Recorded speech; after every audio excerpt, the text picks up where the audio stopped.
Hi hello నా పేరు సింహ ప్రవీణ్ కుమార్. ఇప్పుడు నేను మీకు గ్రూప్ 2 కానీ ఇతర కాంపిటీషన్ సంబంధించి డిసెంబర్ నెల కరెంట్ అఫైర్స్ మీకు చెప్పబోతున్నాను. కొంచెం ఇంపార్టెంట్వి. నచ్చితే లైక్ చేయండి, సబ్స్క్రైబ్ చేయండి. ఇటీవల వాట్సాప్కి పోటీగా మన ఇండియన్స్ సొంతంగా ఒక యాప్ని తయారు చేశారు. ఆ యాప్ పేరు ఏం పేరు అనేది ఎగ్జామ్ పాయింట్ ఆఫ్ వ్యూలో అడుగుతారని నా అభిప్రాయం. వాట్సాప్ పోటీగా మన ఇండియన్స్ తయారు చేసిన యాప్ ఏమంటే స్వదేశ్ యాప్. ఈ స్వదేశ్ యాప్ వాట్సాప్ పోటీగా తయారు చేశారు. ఈ స్వదేశ్ యాప్ని ప్రస్తుతం పారామిలిటరీ దళాలు ఉపయోగిస్తున్నారు. ఇది ఎన్ఐసి సెంటర్, మన భారతదేశం యొక్క నేషనల్ ఇన్ఫర్మేటిక్ సెంటర్ వారు తయారు చేశారు. ఇది చాలా బాగా గుర్తుపెట్టుకోండి.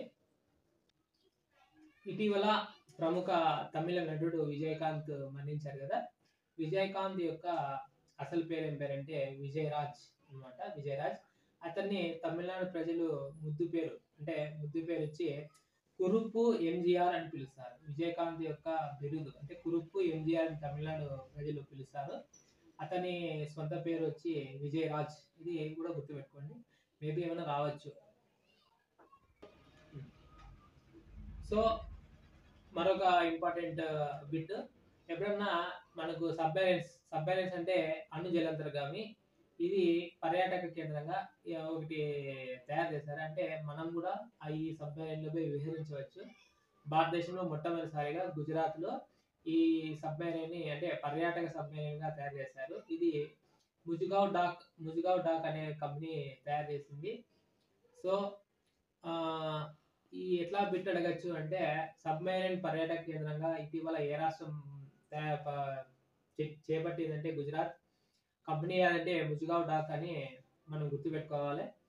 ఇది అణు సబ్మెరైన్ యొక్క పర్యాటక జలాంతర్గామి. ఇటీవల బ్రిక్స్ సభ్య దేశాల్లో ఒక దేశం మామూలుగా బ్రిక్స్ వాళ్ళు ఆహ్వానించారు, అయ్యా మీరు మాలో ఏమన్నా సభ్యత్వం తీసుకుంటారా అని. కానీ ఒక దేశము బ్రిక్స్ మేము చేరమని చెప్పారు. ఆ దేశం పేరు ఏం పేరు అనేది ఇక్కడ ఒక కామన్ పాయింట్. ఈ బ్రిక్స్ సభ్య దేశాల్లో తిరస్కరించిన ఒక దేశం ఇటీవల అంటే అర్జెంటీనా తిరస్కరించింది. సో దాని అధ్యక్షుడు వచ్చి జేవియర్ మిలీ. బ్రిక్స్ సభ్యత్వాన్ని తిరస్కరించిన దేశం వచ్చి అర్జెంటీనా, దాని అధ్యక్షుడు వచ్చి జేవియర్ మిలీ. సో ఇటీవల పాకిస్తాన్ ఒక రాకెట్ ని తయారు చేసింది. ఆ రాకెట్ పేరు వచ్చి ఫతా 2 అని రాకెట్ పేరు. అది 400 కిలోమీటర్లు విజయవంతంగా ప్రయోగించడం జరిగింది. సో 400 కిలోమీటర్ల వరకు రాకెట్ ఎక్కడ ఆగకుండా నిదానంగా పోతుంది. సో ఆ రాకెట్ పేరు ఫతా 2. పాకిస్తాన్ యొక్క ఇటీవల సక్సెస్ అయిన రాకెట్. మామూలుగా అయితే ఎప్పుడు ఫెయిల్యూర్ అవుతుంటే ఇది ఒకటి సక్సెస్ అయింది. అంటే ఇది కూడా మనకి ఎగ్జామ్ పాయింట్ ఆఫ్ వ్యూలో అడుగుతారనే ఉద్దేశంతో నేను మీకు చెప్తున్నాను. నెక్స్ట్, ఇటీవల ఉల్ఫా శాంతి ఒప్పందం మన కేంద్ర ప్రభుత్వానికి ఒక రాష్ట్రానికి జరిగింది. ఈ ఉల్ఫా శాంతి ఒప్పందం ఏ రాష్ట్రంలో జరిగిందంటే అస్సాం జరిగింది. ఉల్ఫా శాంతి ఒప్పందం ఎప్పుడు అక్కడ తగాదాలు జరుగుతూ ఉంటాయి మన కేంద్రానికి ఈ అస్సాం యొక్క రాష్ట్రానికి. ఉల్ఫా యొక్క అబ్రివేషన్ ఏమంటే United liberation front of Assam. అంటాం ఉల్ఫా.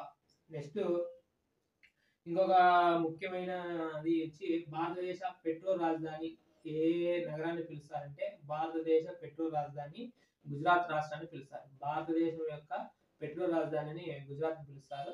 ఇది కూడా మనకు చాలా ముఖ్యమైనది. ఇంకొక మరొకమైన విషయం ఏమంటే, మనము వీటిని పేపర్లో ఎక్కువగా చూస్తా ఉంటే మనకు ఐడియా ఉంటుంది. ఇక భారత్ బ్రాండ్ అనే పేరుతో సొంతంగా గవర్నమెంట్ బియ్యం అమ్మడానికి ఇటీవల ఒక ప్రపోజల్ అయితే పెట్టింది. ఈ ప్రపోజల్ పెట్టినది food corporation of India FCI అనేది భారత్ బ్రాండ్ అనే పేరుతో. దీనికి సపోర్ట్ చేస్తున్నది 2 సంస్థలు ఉన్నాయి. నాఫెడ్ NAFED అనే సంస్థ, మరి ఇంకోటి NCCF అనే సంస్థ, భారత్ కేంద్రీయ బండార్ అంటే ఈ 3 సంస్థలు కలిసి బియ్యాన్ని భారత్ బ్రాండ్ అనే పేరుతో ఎవరైనా కొనుక్కోవచ్చు అనే ఉద్దేశంతో ఈ భారత్ బ్రాండ్ అనేది త్వరలో రాబోతుంది. సో ఎగ్జామ్ పాయింట్ ఆఫ్ వ్యూలో భారత్ బ్రాండ్ ఎవరు క్రియేట్ చేస్తారంటే FCI, food corporation of India. So వీటి మార్కెటింగ్ ఎవరు చేస్తున్నారంటే నాఫెడ్, NCCF, కేంద్రీయ బండార్ అనేది తెలియజేస్తున్నాను. ఇక స్టార్ట్. ఓకే. మనం ఇప్పుడు విదేశీ ఫారినర్స్‌కి డాలర్‌లో అయితే మనం చెల్లిస్తున్నాము.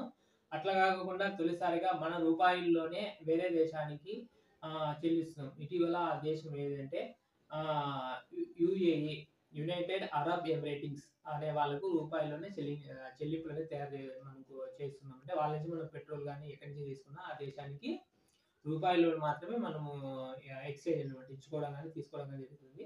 మొట్టమొదటిసారిగా అయితే మనకు రష్యా దేశం రూపాయిలో ట్రేడింగ్ అనేది రూపాయి ట్రేడింగ్ అనేది అంగీకరించింది. రష్యా తర్వాత అరబ్ ఎమిరేటెడ్ స్టేట్స్.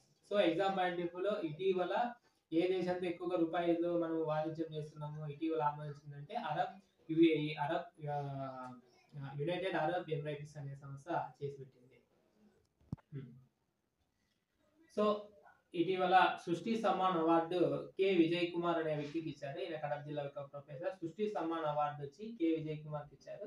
చాలా బాగా గుర్తుపెట్టుకోండి. ఆంధ్రప్రదేశ్‌లో మన వ్యక్తికి ఇచ్చినాం కాబట్టి ఈ సృష్టి సమ్మాన్ అవార్డుని మనం గుర్తుపెట్టుకోవడం జరుగుతుంటుంది. ఇక అది ఏమిటి ఇస్తారు, ఏ రంగంలో ఇస్తారనేది ఎనఫ్ ఈ పాయింట్ ఆఫ్ వ్యూలో, ప్రిలిమ్స్ పాయింట్ ఆఫ్ వ్యూలో. నెక్స్ట్ అయోధ్య రైల్వే స్టేషన్‌ని అయోధ్య ధామ్‌గా పేరు మార్చడం జరిగింది ఇటీవల. అయోధ్య రైల్వే స్టేషన్‌ని అయోధ్య ధామ్‌గా మనం పేరు మార్చడం జరుగుతుంది. ఇక మనం రీసెంట్‌గా విజయవాడలో గ్యాస్ లీకేజ్‌గా మారి తమిళనాడులో కూడా చెన్నైలో అంటే తమిళనాడు రాష్ట్రం చెన్నైలో గ్యాస్ లీకేజ్ అయింది. ఆ లీకేజ్ అయ్యి కొంతమంది చనిపోయారు.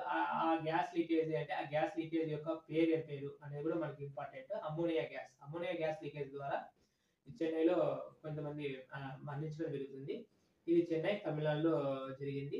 ఇకపోతే ఒక న్యూక్లియర్ రియాక్టర్‌ని మేము డెవలప్‌మెంట్ చేస్తామని రష్యా వాళ్ళొచ్చి మన భారతదేశంతో టై అప్ అయింది. అది కుండాకులం న్యూక్లియర్ రియాక్టర్. అంటే ఈ కుండాకులం న్యూక్లియర్ రియాక్టర్ భారత్, రష్యా సంయుక్తంగా న్యూక్లియర్ పవర్‌ని ఉత్పత్తి చేస్తూ దాంట్లో ఉన్న మనకి అంటే వాళ్ళ టెక్నాలజీని ఉపయోగించి 2027కి మనకు అది అప్పగించడం జరుగుతుంది. అంటే ఈ ఎగ్జామ్ పాయింట్ ఆఫ్ వ్యూలో ఏమని కుండాకులం న్యూక్లియర్ రియాక్టర్ ఏ రాష్ట్రంలో ఉంది?